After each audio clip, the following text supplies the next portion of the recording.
A mother defies the odds by betting her ill newborn daughter would make it to her first birthday, and this week she celebrated her 5th. Erin Ivory has a story of love and courage in the face of adversity. Good job. The ties that bind us to those we love She's so fast now. can be complicated. She's amazing. For Sabia Aldia, the tubing tethering her daughter back is also the one thing allowing her to live. I'm her voice now. I'm her voice. I'm her breath. Like I'm giving her the breath, like to live. An arduous walk that began in a Chicago hospital 5 years earlier. I was pregnant, my first child. On holiday from their homeland of Algeria, Sabia went into early labor, delivering a very sick baby girl. Diagnosed with a rare condition that doesn't allow her to breathe on her own, doctors delivered the heart-wrenching news to the new parents that their baby would likely not make it to her first birthday.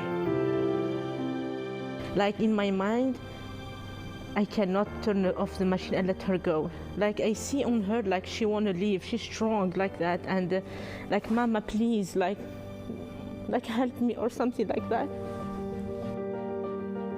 Despite being told their baby suffered brain damage that would impede her ability to ever walk or talk, Sabia and her husband chose to bet on hope. We will see like what she can do. And so began what would be a 4-year journey in and out of hospitals, fighting for the miracle they named Elise Chloe. There are hard cases, and then there are cases that will truly blow your mind because they are a miracle.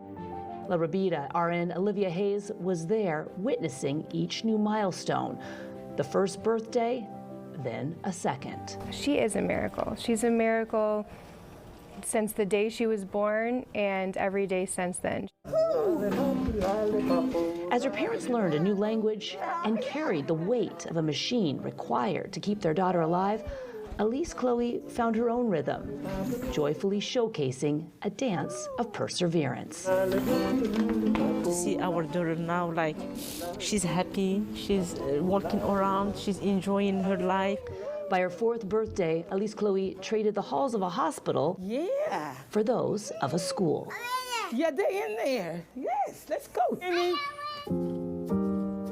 Throw it to Ariella. Each passing birthday and milestone, an unexpected and beautiful gift.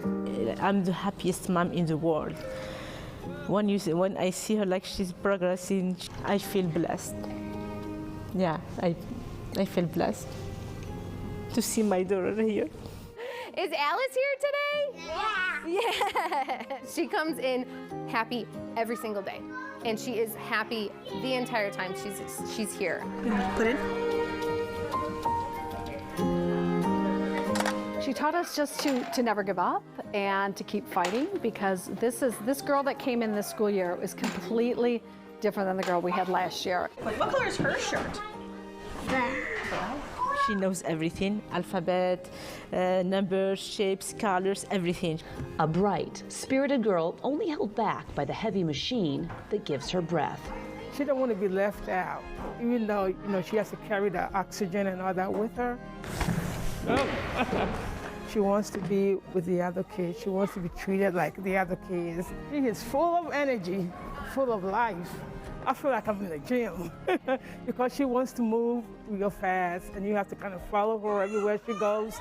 Whether in the gym or running into her dad's arms, the vent machine follows.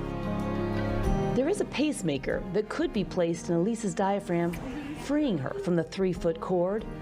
It costs more than this family believes they could ever afford. Which is why, on Elise's 5th birthday, with gratitude in her heart, Sabia made her own silent wish as she helped her daughter blow out the candles for a birthday they were told would never come. My dream is to see my daughter without any cord in her body, and see her talking and then running around, say, yes, I'm here.